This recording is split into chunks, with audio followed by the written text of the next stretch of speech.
Estamos de regreso en Ciudad Abierta, un espacio en el que todos tienen voz. Colectivo Indeseable Art Crew es una asociación que busca crear conciencia en las personas para no discriminar a quienes han modificado su cuerpo, acercarlas a conocer más sobre un tópico quizá desconocido, pero sí censurado. Y aquí en el foro, Gisela Muciño, coordinadora general de este colectivo, quien además es promotora cultural desde la cultura subalterna urbana y coordinadora del libro Memorias Corporales. Diálogos con la historia, tatuaje y tatuadores. Vamos con ella y con Margarita. Gracias, doctor. Gisela, bienvenida a este espacio. Nos da muchísimo gusto que nos vayas a compartir las experiencias y el trabajo de Colectivo Indeseables Art Crew. Entonces, ¿qué te parece si empiezas por compartirnos cuál es la propuesta? Bueno, antes que nada agradecer a todos y a todas que nos hayan invitado a este programa. Bueno, los Indeseables lo bautizan tatuadores que son de los 90s, que ellos eran muy jóvenes en los 90s, ¿no? Eran entre 13 y 20 años, y le ponen los indeseables porque si ahora más o menos ya es un mainstream, bueno, en los 90s era imposible estar tatuado. Y ellos son quien bautizan a los indeseables. Me suman a este proyecto y bueno, a mí me parece muy bien porque yo vengo de la historia de derechos humanos, entonces me parecía perfecto el nombre. Los Indeseables en el 2006 surgimos por ellos, por estos tatuadores que son Diego Valderas y el Botas. Ellos son los que proponen, ¿no? Porque lo primero que decían era queremos hacer una exposición y lo tenían que hacer en espacios muy pequeños como pulquerías y cosas así. Yo les dije podríamos proponerlo para otros espacios y bueno, ahí fue la gran sorpresa de entender que había espacios que sí nos abrieron y espacios que nos cerraron la puerta. Con esta adjetivización de tatuados no y todo lo que implica.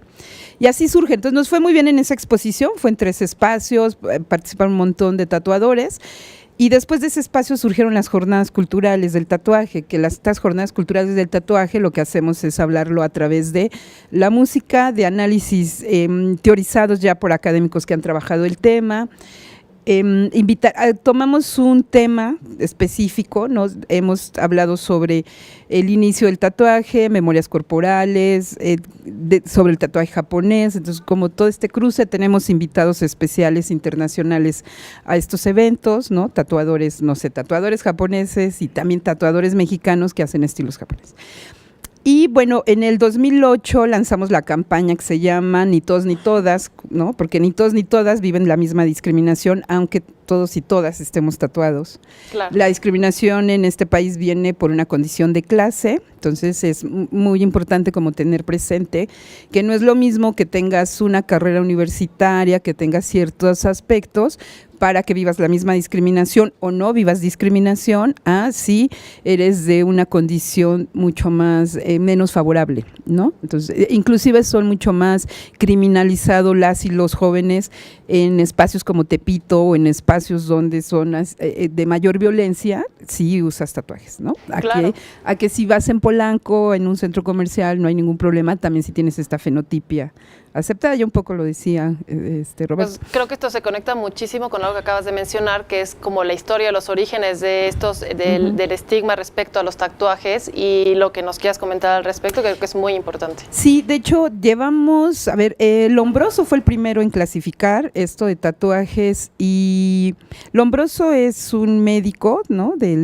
Finales del siglo XIX, como por 1837, él empieza a hacer estudios y él es el primero en decir delincuentes y tatuajes, entonces estudia a los militares y estudiaba a los convictos y él es el que clasifica, o sea que estamos hablando de un siglo y medio que ha predominado este estigma y sigue predominando en ese ámbito, ¿no? La gente que está en la cárcel sigue predominando el estigma de estar tatuado, entonces de ahí nos viene este estigma que ha permanecido en el mundo moderno, ¿no? Porque además esta práctica es milenaria, es decir, viene muchísimo antes de 1800, estas prácticas en todo el continente, las viejas culturas lo han hecho. En el mundo mesoamericano, en el mundo, en todo el mundo, ¿no? Este viejo mundo lo ha practicado. Entonces, bueno, en 1800 y tantos es que Lombroso él clasifica y es que ha permeado. Entonces, bueno, inclusive en México, en todo el mundo, las cárceles tienen prohibido tatuarse.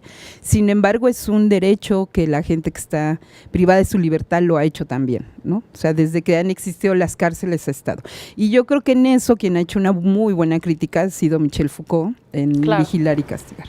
Sí, por supuesto, estos panópticos en los que llega esta perspectiva del panóptico en la que llega el Estado a meterse en lo más íntimo de la persona, que es el cuerpo, ¿no? Y las decisiones al respecto y los prejuicios asociados, ¿no? Y que puede ser control del Estado y que no, ¿no? Oye, y bueno, tienen una propuesta de un libro que además nos traes por acá y platícanos, por favor, un poco. Sí, bueno, pero en realidad fue una investigación y es una cosa muy alterna como nosotros.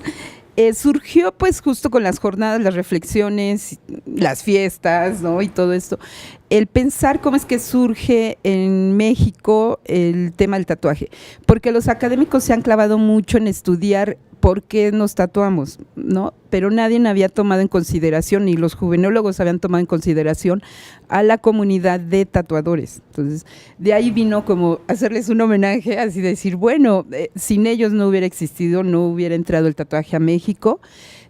También tenemos muchas ciudades, ¿no? Tijuana, Monterrey, Guadalajara, son ciudades muy importantes para el tatuaje, no nos iba a dar la vida. Decidimos hacerlo en la Ciudad de México y bueno, lo que hicimos fue hacer entrevistas a tatuadores que primero el fundador, que es Diego Valderas, que a él le tocó toda esta gama, y ellos nos fueron dando las rutas a quién entrevistar y por qué teníamos que entrevistarlo, ¿no? No fue a discreción de nosotros, sino fue que decir, oye, es que él en los 90 traía máquinas de no sé dónde y nos las vendía en tal lugar, ¿no? Y bueno, en Tepito conseguías máquinas y alguien que trabajaba en la aduana nos pasaba las revistas, entonces era como ir tejiendo como le fueron haciendo, porque además en ese entonces eran chicos, se escucha horrible, pero bueno, es marginales, ¿no? Que vivían en Iztapalapa, en Ecatepec, en Nezahualcóyotl.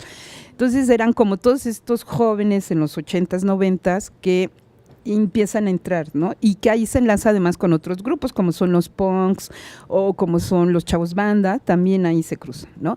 Se discute si la cárcel o no es donde viene el origen del tatuaje, justo, ¿no? Que de ahí es donde viene y luego se dispersa. Entonces, bueno, así es como surge Memorias Corporales, se llama Memorias Corporales por hablar de la memoria de ellos, de la memoria del tatuaje en sí y de la memoria histórica de esta ciudad, que era diferente en los 80s, 90s, 2000 y hoy en día ya tenemos una ley contra la discriminación. Entonces, nos ha hablado de cómo estos movimientos también han empujado a ciudadanizar momentos muy álgidos donde ellos eran perseguidos, ¿no? Por la policía. Entonces, también aquí es como una criminalización policíaca muy dura. Y bueno, pues hoy en día ya hay una ley, ¿no? Entonces, y que están incluidos los que estamos tatuados. Como dices, como la incidencia del contacto policial hacia esta población es muchísimo mayor y dispara como casi ese contacto. Exacto. ¿No? Oye, ¿y qué puedes decirnos desde tu experiencia en cuanto al cruce que has propuesto tú de clase y discriminación, sumándole la discriminación o acumulando el género, ¿no? Sí, voy a sacar, ahora sí, como te recuerdo. No, bueno, este video se llama Ni todos ni todas, el racismo en el tatuaje. Y bueno, es una chica que está en el reclusorio, que se llama Adriana, y nos regaló su imagen y una entrevista. Hablando de género, me regreso a esto. Sí, no es lo mismo ser mujer. Inclusive en toda esta historia las tatuadoras apenas se están incorporando, ¿no? Llevan un álgido como de 3 años. En estas memorias corporales se les preguntó en sus memorias qué mujeres y les costó mucho trabajo pensar, ubicar y decir, no, bueno, así como que por mucho, ¿no? Y ellos mismos lo reconocían, no es que sea machista, pero no recuerdo que hubiera chicas tatuando. Lo que sí recordaban es que había chicas tatuadas, pero no que hubiera chicas que ejercieran el oficio del tatuaje. Entonces, bueno, de entrada era eso, cómo es que en un ámbito que se masculinizó, las tatuadoras están ahora incursionando, lo cual qué bueno. Eso es por un lado, del oficio. Las mujeres que estaban tatuadas, pues también eran, yo en lo personal ahí sí viví acoso, ¿no? Porque yo me tatué como en el 96 y sí viví ciertas malas experiencias de entender que mi cuerpo podía enseñarlo solo por traer tatuajes, ¿no? Entonces era así como, para eso te lo pusiste, no sé qué, ¿por qué no lo enseñas? Entonces, sí hay un acoso ahí. Ahora yo creo que, quiero pensar que hay menos, pero bueno, a mí sí me tocó como esta parte. En las prácticas al interior de los reclusorios es igual, hay muchísima diferencia de las mujeres tatuadas al interior que los hombres también, ¿no? Las tatuadoras que tatúan al interior son muy diferentes a los hombres que tatúan. Inclusive los hombres llegan a veces a cobrar cuotas, las mujeres les cuesta mucho más castigos. Entonces, sí hay una gran diferenciación de género, los cuerpos tatuados, la práctica del tatuaje y el trato hacia las y las mujeres. Otra vez me regreso, seguramente no todas las chicas viven la misma discriminación del tatuaje, ¿no? Y no de hecho, creo que ahorita hay un boom, todo el mundo se quiere tatuar ahora con mujeres y las han ido especializando. A mí de pronto, yo no tatúo, a mí me preguntan como, oye, es que quiero una chica que sea feminista, que no, ya le ponen como muchísimo currículum para quererse tatuar con una chica. Sí, no, pues es que este cruce es muy importante, me parece, porque tradicionalmente y en otros espacios fue algo que el tatuaje surgió como muy en el cuerpo masculino, con todos los demás prejuicios que se le asignaron y que ya has comentado, pero cuando me atrevo a decir, tú corrígeme, que en el cuerpo de las mujeres, asumiendo que el Estado patriarcal pues no considera que sea nuestro cuerpo, pues es aún más transgresor, ¿no? Y aún más una invitación, como dices, a violentar, cuando eso no debería de ser así. Claro, ¿no? De hecho cerraría con esto. En algún momento trabajé con otro colega el tema de la trata y hablamos de los tatuajes y él me decía, porque yo le preguntaba cómo se logran deshumanizar los explotadores. Y él me hizo un ejercicio que me espantó horrible y me dio terror. Me decía, mira, por el tema del tatuaje, a ti te podrían ver y decir, tú podrías valer tanto porque estás tatuada, ¿no? Entonces también aquí ha habido un aumento de tatuarse las chicas o que son explotadas o que trabajan en este ámbito por el hecho del tatuaje. Es decir, ¿cómo es que este cuerpo? Y no pasa lo mismo con los cuerpos de los hombres tatuados. Oye, pues Gisela, muchísimas gracias, ha sido un gusto tenerte por aquí, los invito a leer y consultar este libro y bueno, pues nos vamos a una pausa y regresamos con el último bloque. Acompáñenos.